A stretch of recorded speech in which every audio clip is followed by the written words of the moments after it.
Los cristianos somos llamados al estudio de la Biblia. Es a través de la palabra de Dios que podemos conocerla y crecer. 104.1 Redentor presenta al pastor José Martínez en Bíblica.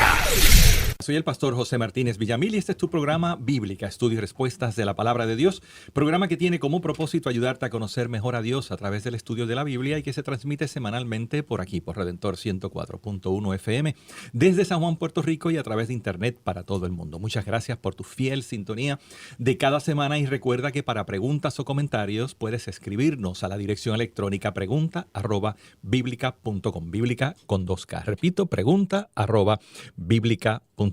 Nuestra oración a Dios hoy es adaptada del Salmo número 20 a partir del verso 6, donde dice: ahora sé que tú, Señor, salvarás a tu ungido, que le responderás desde tu santo cielo, y con tu poder le darás grandes victorias.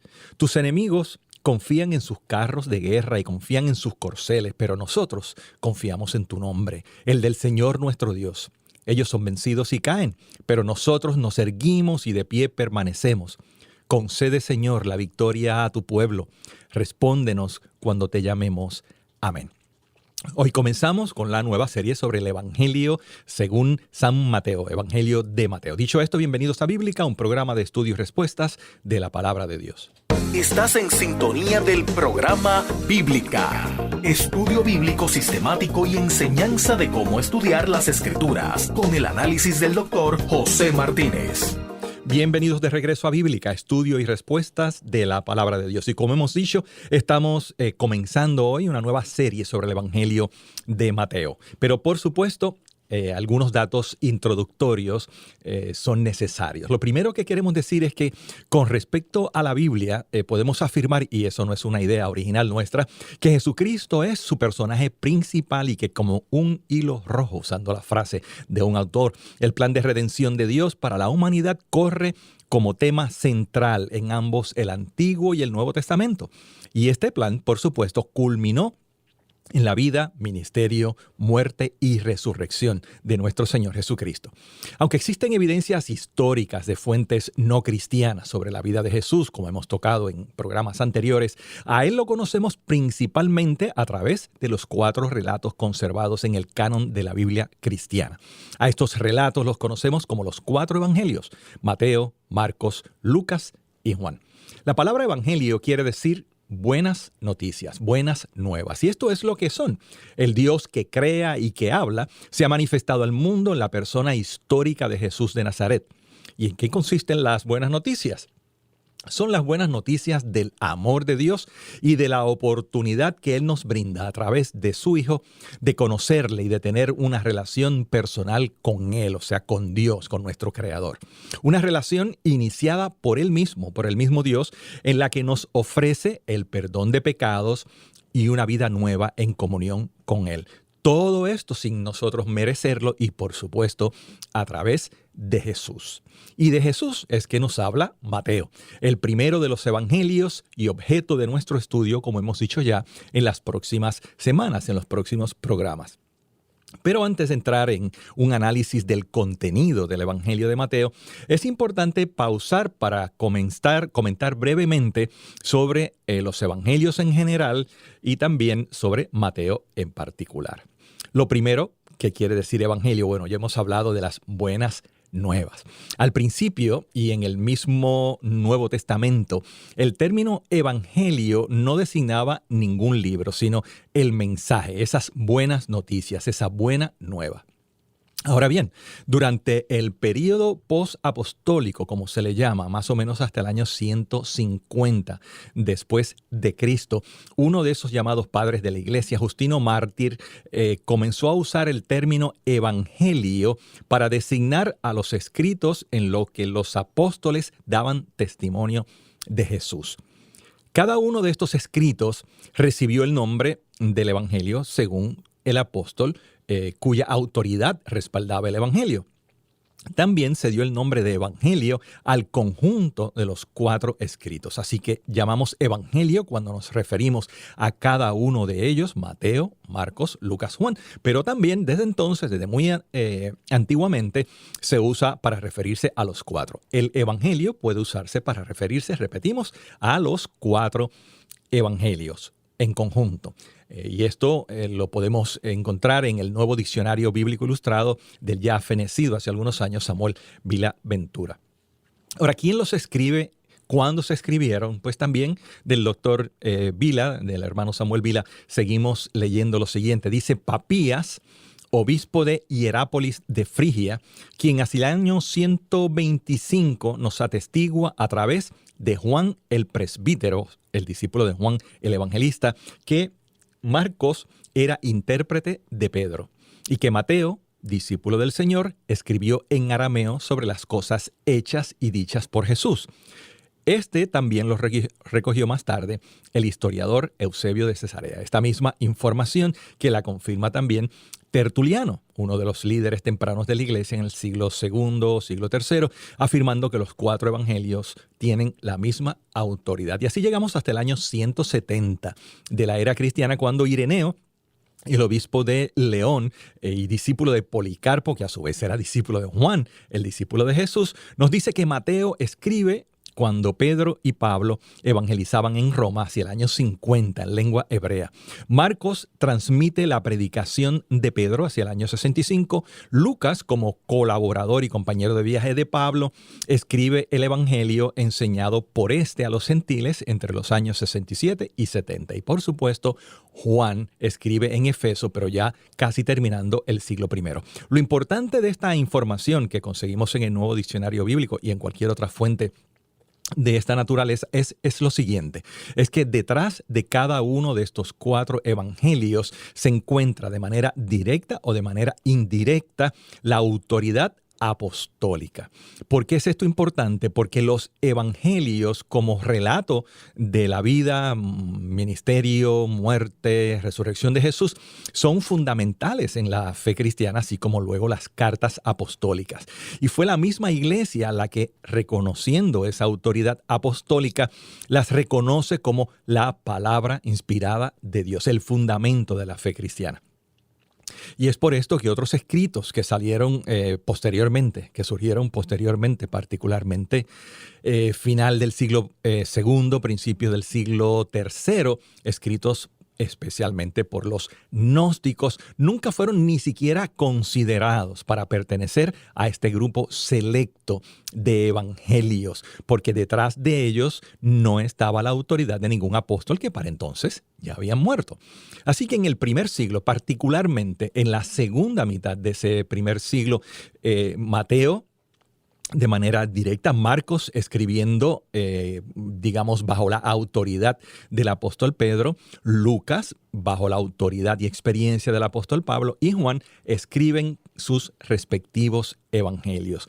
De manera que muy temprano en la historia de la iglesia ya estaban reconocidos como tales. No pasó mucho tiempo, ya para principios del siglo II y quizás antes, ya había este cuerpo de evangelio o evangelios reconocidos por la iglesia.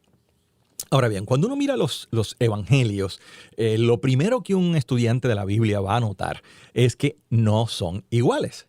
No dicen exactamente lo mismo. Por eso es que, y esto se refiere particularmente a Mateo, Marcos y Lucas, por eso es que les llamamos evangelios sinópticos, de una palabra griega, sinopsis, que nosotros la usamos en otro sentido en castellano, que aquí significa una vista en conjunto. Mateo, Marcos y Lucas, repetimos, presentan una visión común de los hechos relacionados a la vida, ministerio, muerte y resurrección del Señor, de una manera tan común que en algunos pasajes incluso textualmente, letra por letra, dicen lo mismo, y de eso hablaremos en breve. Juan, por supuesto, el Evangelio según Juan cae en otra categoría. Él no es considerado dentro de los sinópticos, no solo porque se escribe unos 30 años más tarde probablemente, sino porque la visión que nos da de Jesús es diferente, no porque sea otro Jesús, sino porque nos da otros aspectos de la vida de Jesús, no siempre coincidiendo en las historias que menciona con los otros evangelios. No que se contradigan entre sí, que no es lo que estamos diciendo, sino que la visión que conseguimos sobre Jesús de parte de Juan es diferente. Y de esto algún día hablaremos cuando estudiemos, el Señor nos permita hacerlo, el Evangelio según San Juan. Ahora bien, algunos rasgos distintivos de cada uno de los evangelios.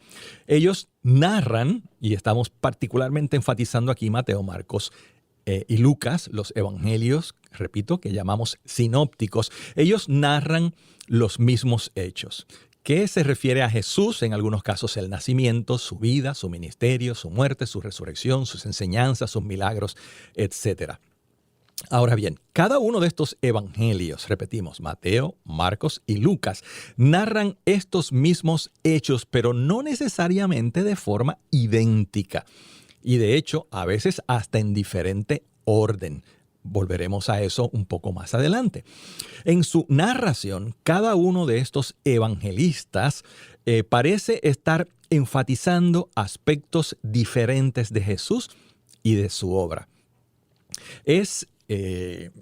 No es difícil, vamos a decirlo así, encontrar o darnos cuenta que Mateo, Marcos y Lucas, aún narrando lo mismo y hablando de la misma persona, y a veces incluso narrando eventos literalmente igual que otro evangelio, también introducen elementos particulares del evangelio. Y también es fácil notar que cada uno de ellos parece tener un énfasis diferente. Hay diferentes explicaciones para esto. Una de las más conocidas es que estos evangelistas están escribiendo para sus respectivas congregaciones o comunidades cristianas, atendiendo necesidades de ellos. Quizás no es necesario llegar a propósito tan específico, pero lo que sin duda es cierto es que cada uno de ellos contemplaba una audiencia diferente, un grupo de lectores diferentes. Ellos, como discípulos del Señor o sus representantes, hablaban a diferentes grupos. El caso que nos ocupa, que es el caso de Mateo, por ejemplo, y esto lo veremos con cuidado y detenidamente en breve, habla particularmente a la comunidad judía. Un mismo pasaje, y esto lo observamos también cuando comparamos los diferentes evangelios, puede cumplir incluso propósitos diferentes en diferentes evangelios. Y esto nos muestra nuevamente que aún siendo evangelios sobre la vida de Jesús, aún teniendo esta misma óptica, esta sinopsis, aún pueden usar un mismo pasaje de manera diferente. Y un caso muy interesante, y que no vamos a discutir en este momento, es la parábola de los obreros y de la viña, que aparece la idea de la viña y los obreros tanto en Mateo 20 como en Marcos 12, pero en ambos lugares cumpliendo propósitos diferentes. La otra cosa que podemos observar con respecto a estos evangelios sinópticos, estos evangelios que mantienen una misma visión, y esto es algo que puede quizás confundir un poco, así que lo digo con lentitud y lo explico, es que los evangelistas seleccionaron y organizaron el material al redactarlo. Tenemos que entender entonces que este particular arreglo, en nuestro caso de Mateo, y estos objetivos, esto es importante identificarlos para una correcta interpretación. ¿Por qué hay que explicar esto? Porque a veces en nuestra confianza que tenemos en la Biblia como la palabra de Dios, llegamos a pensar o a concluir que estos escritos fueron algo así como un dictado de parte de Dios. No, la Biblia no fue dictada, los evangelios no fueron dictados, y eso es una de las maravillas de la Escritura. Dios usó seres humanos falibles para expresar su revelación. Por supuesto, el Espíritu Santo guía este proceso y libra de errores a estos escritores, pero no anula la personalidad o aún la perspectiva congregacional, si queremos, de cada uno de ellos. Y eso, en parte, Es lo que nos ayuda a entender por qué Mateo, Marcos y Lucas son diferentes. Son diferentes hasta en el número de capítulos que tienen. Son diferentes en cuanto a cómo comienzan, al énfasis de algunos temas, como ya veremos en Mateo, el tema del reino de Dios, etc. Ahora, ¿qué es lo que estamos diciendo con esto? No estamos diciendo, repito, no estamos diciendo que los evangelios sean producto de la invención humana. Eso no es lo que estamos diciendo. Lo que estamos diciendo es que con un material similar disponible para cada uno de ellos, ellos seleccionaron de acuerdo a cómo Dios les guió y a las necesidades que ellos observaban, seleccionaron el material más útil para presentar a la persona de Jesús para esos contextos. ¿Por qué esto, repito, es importante decirlo? Porque esto es una de las explicaciones más relevantes o importantes para entender por qué Mateo, Marcos y Lucas, aun cuando son sinópticos, aun cuando mantienen una misma visión, son diferentes entre sí. La similitud lingüista de los evangelios refleja una interdependencia literaria. Y aquí estamos dando un paso más allá en lo que hablábamos hace un minuto sobre esta similitud entre los evangelios. Los evangelios se parecen no solo en el orden general de los eventos que narran, no solo en las historias, parábolas, eventos, milagros que narran, sino también, y esto es muy importante también decirlo con cuidado, hay trozos de estos evangelios que pueden ser idénticos el uno del otro. Y esto es más dramático, esta similitud o esta casi identidad es más dramático cuando recordamos que Jesús cuando habló, lo dijo, las cosas que dijo las dijo en arameo y que los evangelios están escritos en griego. Siendo entonces las coincidencias en estos detalles del lenguaje, tanto vocabulario como orden de las palabras, evidencia de que estos evangelios al escribir comparten de alguna manera que nosotros no vemos completamente claramente, compartieron fuentes. Vamos a explicar esto también, que puede ser sujeto a confusión. Cuando nosotros tenemos la oportunidad, incluso en español, pero quizás es más dramático cuando se examina en el idioma griego, cuando uno puede poner en columnas una al lado de la otra los diferentes evangelios y seguir su texto, su narración, llegamos a ciertos segmentos de este evangelio donde no solo se está narrando lo mismo, sino que se están usando exactamente las mismas palabras que otro evangelio. Alguien diría, bueno, pero es que tiene que ser así porque están hablando del mismo evento. Pero es que en otros eventos no sucede de la misma manera. Lo digo nuevamente de otra forma. Hay trozos en los evangelios, digamos en el evangelio según San Mateo, que es idéntico, palabra por palabra, a algún segmento semejante en el evangelio de Marcos. Y la explicación, repetimos, tiene que ayudarnos a entender cómo ocurre esto, aun cuando Jesús habla en arameo y los evangelistas escriben en griego.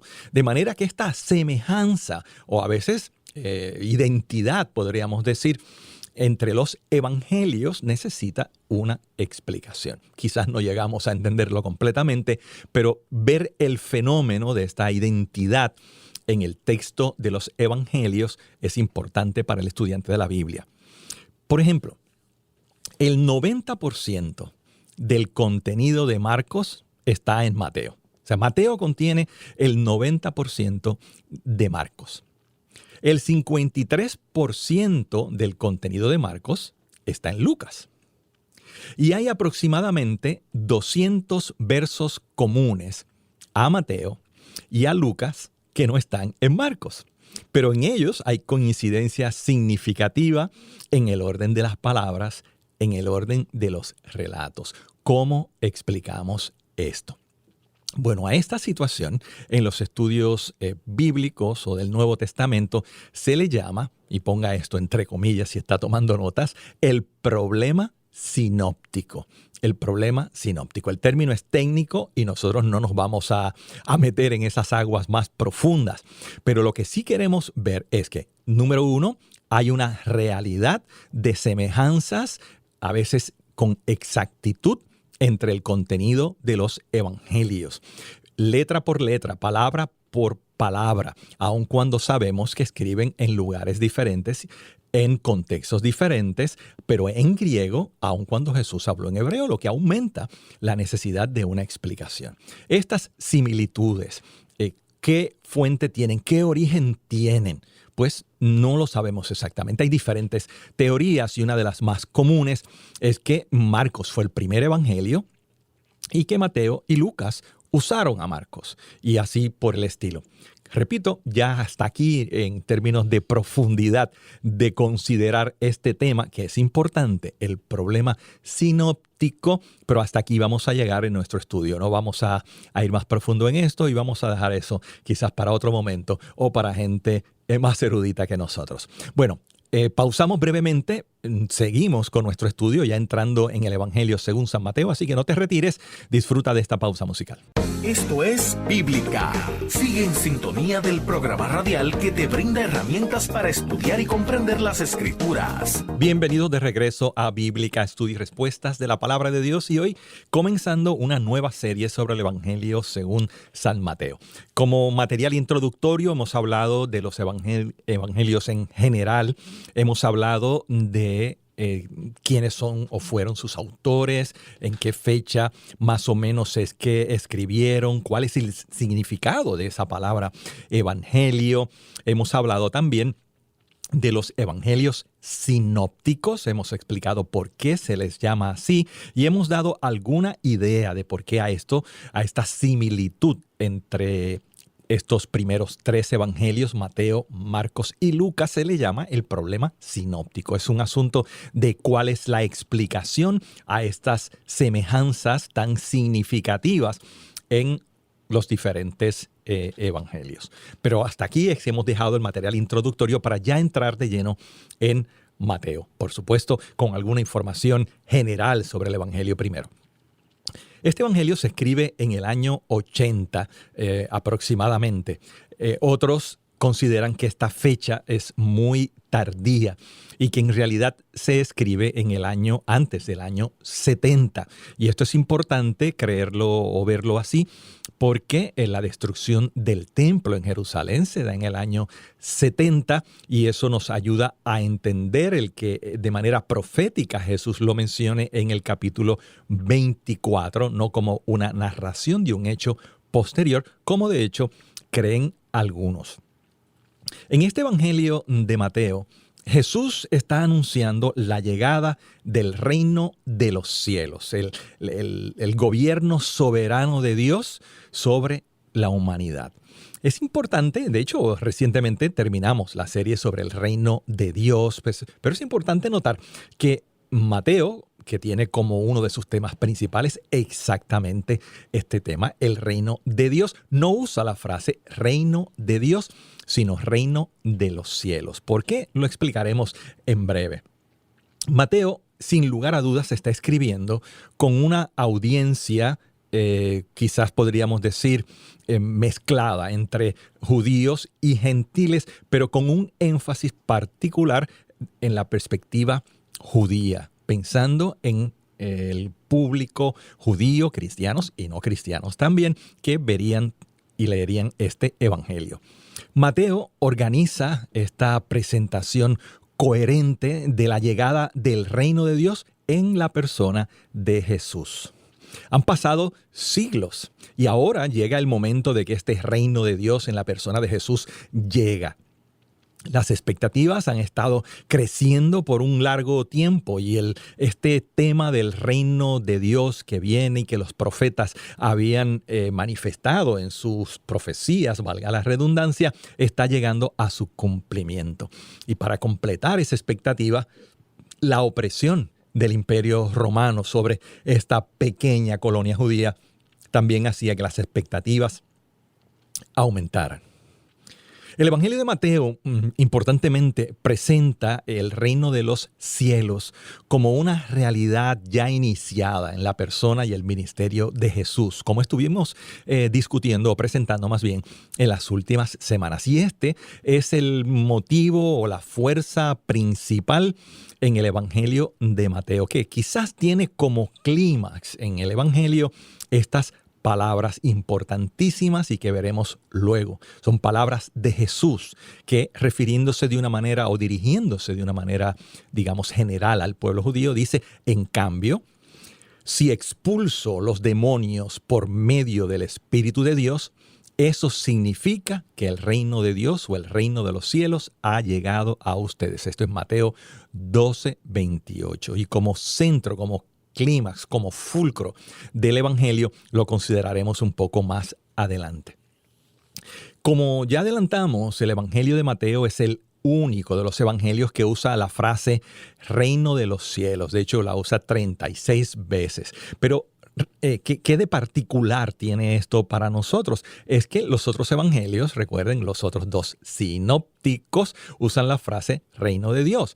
Probablemente la explicación que se ofrece por los comentaristas es que, pensando en su audiencia primordialmente judía, Mateo prefiere usar la frase reino de los cielos para no referirse directamente al nombre de Dios y que de alguna manera pudiera herir las sensibilidades del pueblo judío, que evitaban usarlo en todo sentido.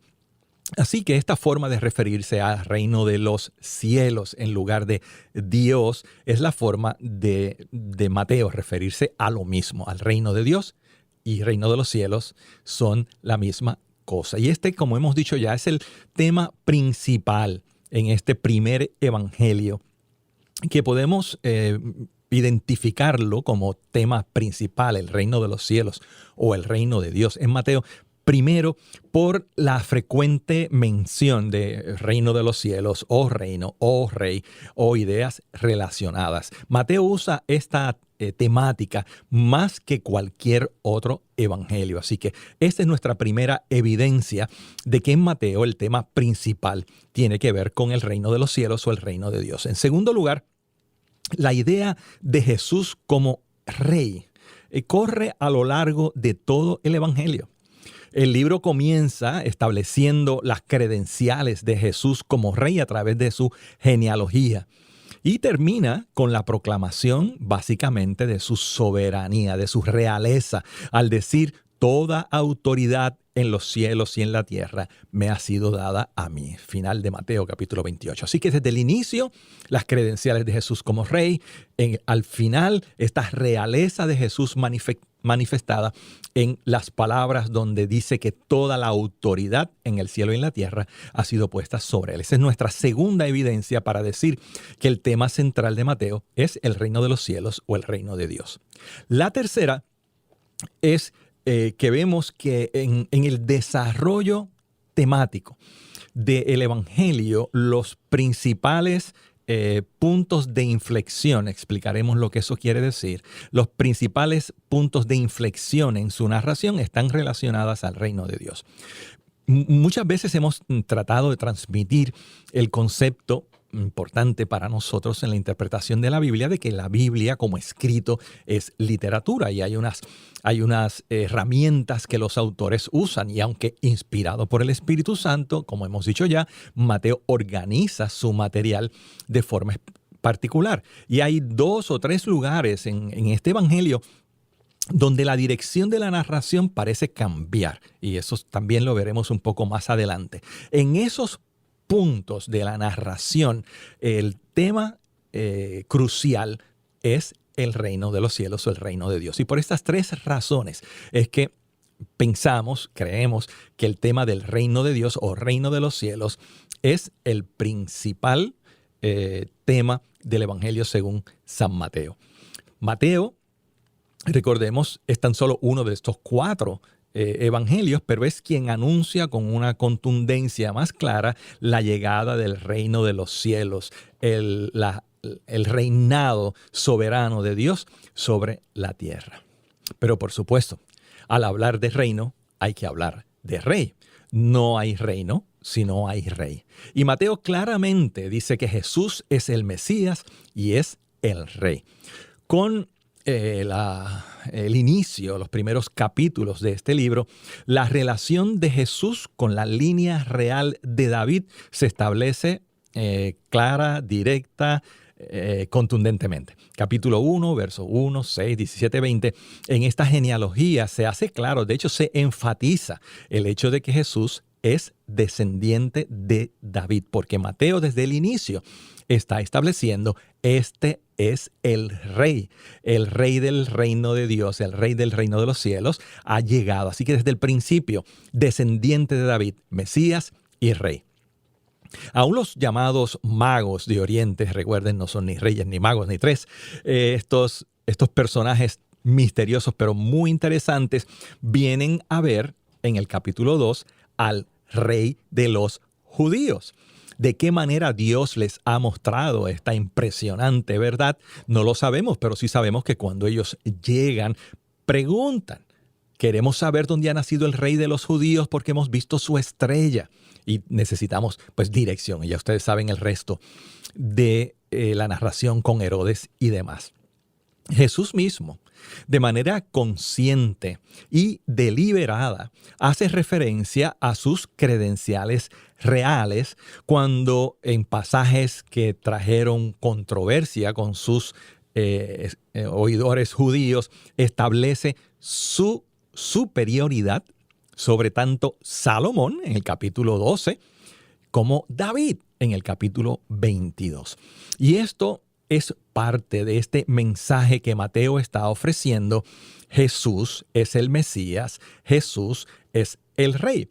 Y Jesús como rey también se menciona o se alude indirectamente en numerosas ocasiones a lo largo de este evangelio, muy particularmente cuando llega el momento final en sus juicios, en su entrevista con Pilato, si recuerdan. ¿Eres tú rey? Tú lo has dicho, si yo fuera rey de este mundo, etc. Así que sí, Jesús es presentado por Mateo como rey. El tema central es el tema del reino de Dios, el reino de los cielos. Pero también Mateo en esta línea se esmera, se esfuerza como ningún otro evangelista en mostrar a Jesús como el cumplimiento de las profecías. Ya que la idea de este reino de Dios, como estudiamos en semanas anteriores, se origina en el Antiguo Testamento, y ya que el ministerio de Jesús como Mesías y Rey no será cumplido de acuerdo a las expectativas judías, es necesario o era necesario confirmar el hecho de que los reclamos de Jesús por la autoridad como rey se justificara a través del cumplimiento de las profecías del Antiguo Testamento. Y permítame explicar lo que queremos decir con esto. Mateo está presentando a Jesús como rey. Jesús es el rey del reino. Este reino de Dios ha llegado, pero este reino de Dios ha llegado no de la manera que el pueblo judío lo esperaba. Así que, ¿cómo convencemos o cómo más bien demostramos a su audiencia, a la audiencia judía, que Jesús es el rey de este reino que ha llegado? Pues ya vimos, la primera forma es presentar a Jesús directamente como rey, pero la segunda es ver o demostrar o enseñar cómo la vida de Jesús cumple con las profecías presentadas en el Antiguo Testamento. Muchas de estas profecías cumplidas son presentadas por Mateo. Por ejemplo, el nacimiento virginal, la Virgen concebirá y dará a luz un hijo. El nombre de Emanuel, Dios con nosotros, el hecho de que nació en Belén, su llamada desde Egipto, que se le llame Nazareno, etc. Son profecías que, aunque en una lectura quizás desapasionada del Antiguo Testamento no hubiéramos identificado como tales, Mateo escribiendo bajo la inspiración del Espíritu Santo sí lo hace. Nota y dice y afirma y presenta en su evangelio cómo este personaje, Jesús de Nazaret, es el rey que ha llegado, el rey del reino de Dios.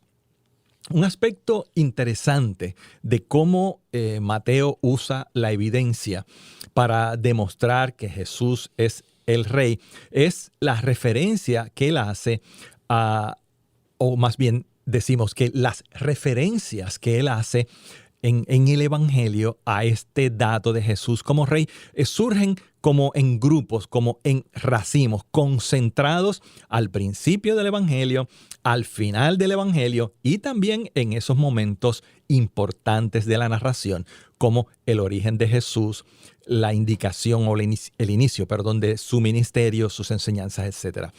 ¿Qué es lo que estamos diciendo? Estamos diciendo que Mateo, inspirado por el Espíritu, con una audiencia principalmente judía en mente, tiene como tema principal el reino de Dios, el reino de los cielos. ¿Y cómo vemos esto? Lo vemos, en primer lugar, como ya vimos, porque Jesús, Mateo se esfuerza en presentarlo como rey. Pero también, y esta es la sección en la que estamos ahora, porque este tema, o esta persona más bien de Jesús como rey, Mateo lo presenta con claridad como el cumplimiento de profecías que demuestran que este Jesús que ha llegado es el rey. Y estas referencias a las profecías del Antiguo Testamento aparecen en el Evangelio como en grupitos, pero en los puntos principales, como aglomeradas en el principio, el final del Evangelio y en algunos puntos importantes, como siendo esto otra evidencia